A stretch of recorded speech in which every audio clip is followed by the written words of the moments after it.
sénégalais de l'extérieur yi sénégalais de l'extérieur yi tey boo demee seen biir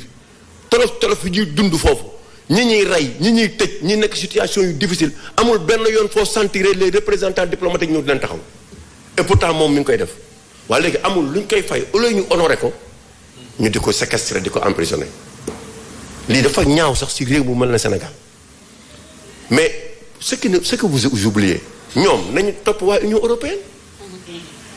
européenne taxaw nañ fii ne dañu jàpp Sénégal ci flagrant délit de mensonge sur 26 décrets d'avance yoo xamante ni ne ñoom niñ leen ko présenté ak niñ ko présenté Assemblée nationale du yoon lu tax topp ñu Union européenne oui parce que tey xam nañ ne Union européenne amatuñu ci ñoom confiance te kii def na une déclaration sur les 200 milliards moo tax ñu ne nañ ko tëj pour war ne lu muy wax lu dëgg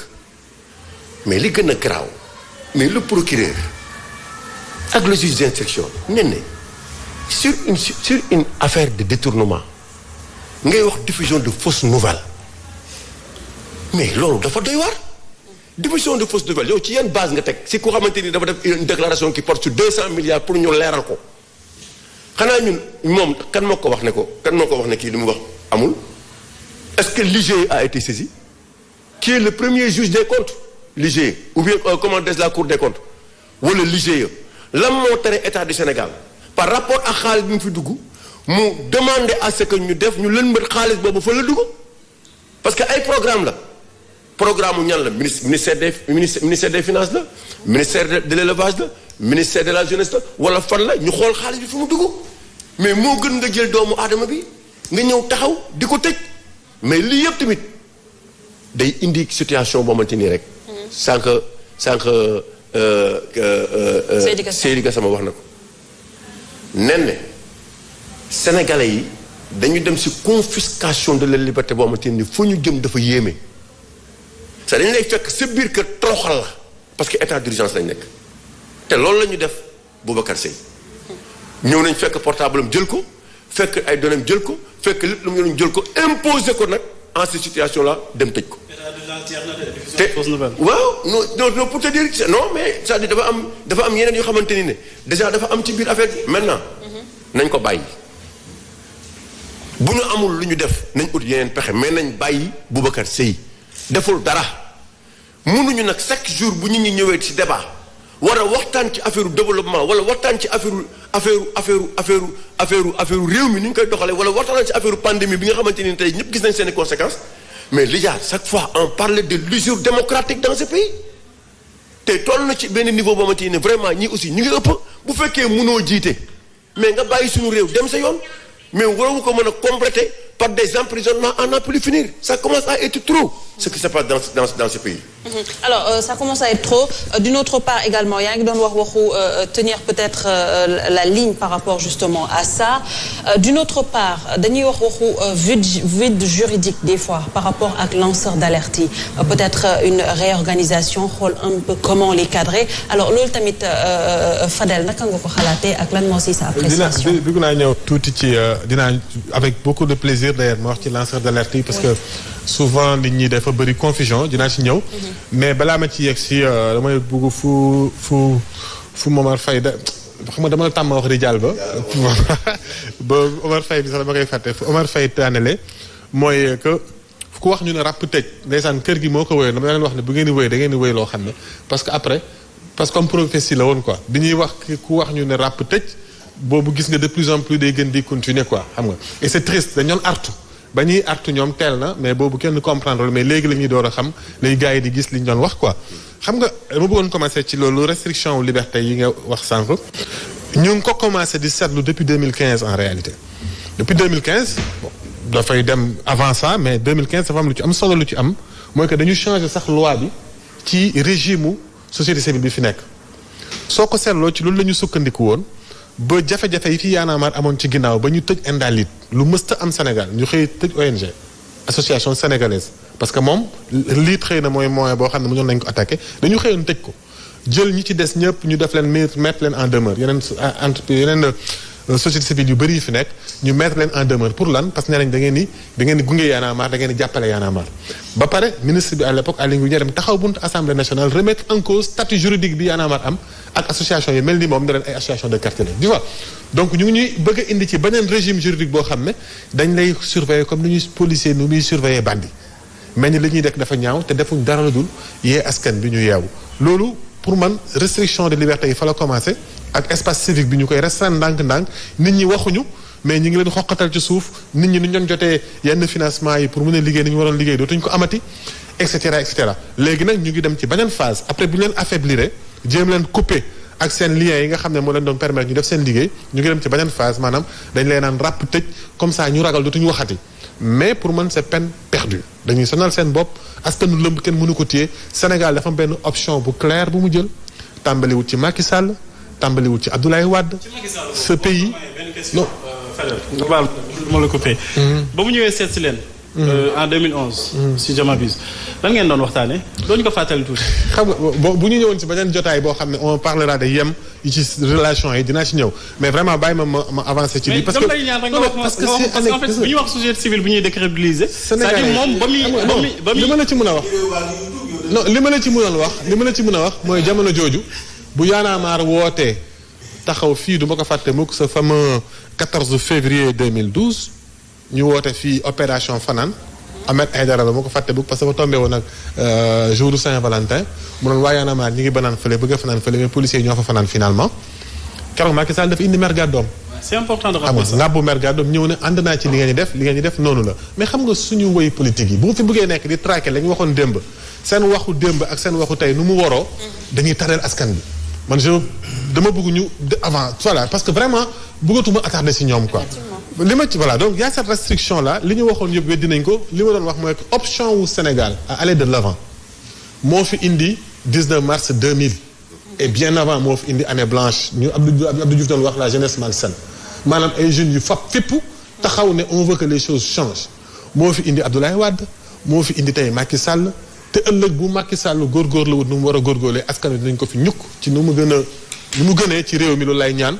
ñu passer à autre chose parce que le Sénégal veut aller de l'avant Sénégal dafa bëgg a avancer les gens ont soif ba ci apprenti car rapide bi ngay gis nu muy accroché woo derrière bu ma ko xoolee dama koy fan parce que bàyyiwut xaddiwut moo tax ndaw ñi di dem ci géej gi moo tax ñuy def nag parce que ils ont envie d'avancer soit institutions yi dañ koy comprendre noonu avancer ak ñoom bàyyi càcc gu ndaw gi ñu nekkee bàyyi yooyu ñu nekkee ay détournement ak yooyu soit askan bi am na ay options yoo xam ne dina ko ci def dina ko continuer beneen point bi ma bëggoon wax mooy lan mooy lanceur d'alerte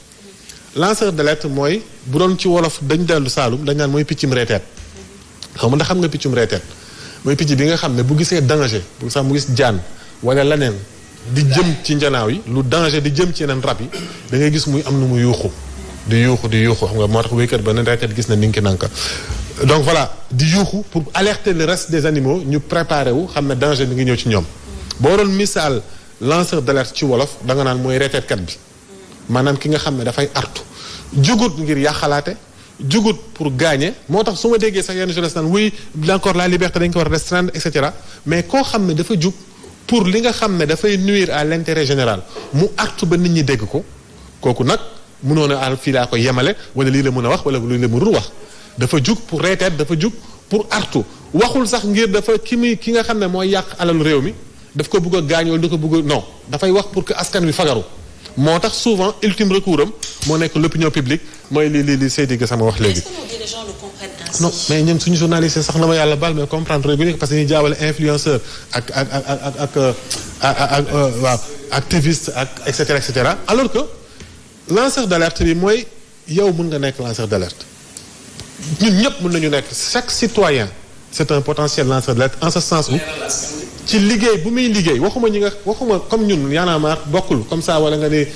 plaf dañuy protéger wala kii dafa nekk société civile la lii société civile la mooy ñoom nga wala droit de l'homme wala nga accès wu ci comme ñoom mu njaay li ñuy def ci droit de ci affaire gouvernance bokkut lanceur d'alerte bi mooy que yow par exemple fi ngay liggéeyee nii tey jii ngaa ngi liggéey Sen TV nga nekk fi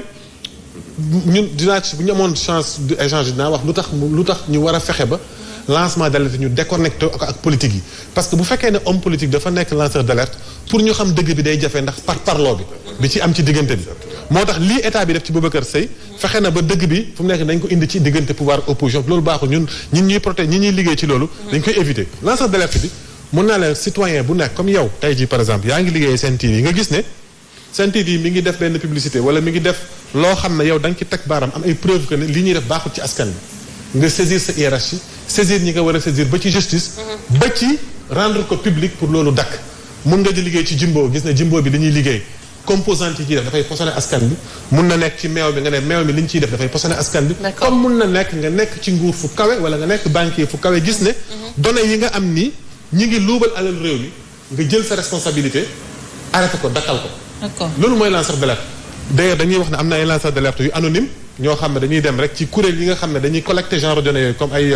Global Witness wala nga jël PLAF bi nga xam ne fa laay liggéey wala ñeneen nga dem ci ñoom ils feront les enquêtes ba pare liggéey ak journaliste d'investigation yi moo tax journaliste d'investigation baax ci réew gis nga boo gisee ay Snowden ak ay Julian Assange ñoo wax ay ngandi lanceur d'alerte dañuy génnee données yi liggéey ci ak journaliste d'investigation yi bu ko defee ñoom bu ñu enquêté ba gis ne lii la bu ñu ko génnee amul dara loo ci mën parce que waxuñu ngir parce que c'est une opinion qu'ils défendent mais dañuy génnee les données qu'il faut moo tax boo bëggee xeex ci réew nga bëgg a xeex ci réew nuisance yi ñuy jëmale ci askan bi alla fokk nga am loi bu protéger lanceur d'alerte au Sénégal amuñu benn loi boo xam ne te ni protégé tey jii boo ko defee dañ lay dàq sa société te du mujj fenn wala ñu jàpp la tëj te du mujj fenn. mooy vide juridique mais vide juridique bi xam nga dafa am nga baal ma xëy na wax ji da nga gudd mais ci point bi dama fi bëggoon daanelee rek. maanaam relation bu suñu état yi am vis-à-vis de la loi xam nga réew bu fekkee ne ñi nga xam ne ñoo war a dogal yoon buñ yembadilee yoon wa tànn yoon day bëri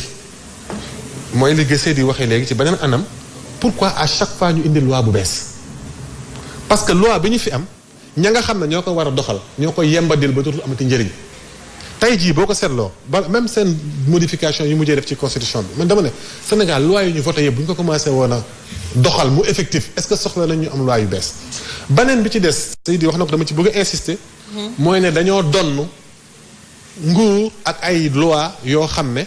dañ ko jëlee ci colonisation. ñu bëri dañuy wax tubaab yi ba ñuy dem dañ ko fi bàyyi parce que colonisation la woon maanaam te colonisation mooy da ngay organiser askan bi doo xam ne waa askan woowu du ñu am fit dañuy ragal lu ñu wax nga dóor pour que nga mun leen a jëriñoo état yi ñu am il faut que ñu renégocier waat suñu contrat social. il faut que ñu renégocier waat suñu contrat ñi ñu jiite ak ñi leen jiital. parce que ñi fi nekk dañuy comporté wu ba léegi comme ay colonialiste du Sénégal kese Afrique yëpp la. ku ñu fal nga foog ne yaa moom nit ñi te nit ñi ay collaborateurs lañ dañu war a am confiance ci surtout ci monde bi ñu toll nii nga xam ne adduna bi dafa rëmbal jaxasoo nit ku nekk mënul compter que sur ses propres forces. nos états bu ñu ci bëggee génn mënuñu lu dul compter ci les forces des Sénégalais. mais les forces des Sénégalais mënuñ ci compter bu fekkee ne saa su nekk ñu ngi leen di jaay doole di leen tëj lu ñu wax ñu yëngal leen indi leen ay problèmes ba pare créer cette rupture de confiance. entre les deux duñ ci génn. c'est important Fadel peut-être ma ñëw ci yow Cheikh Omar.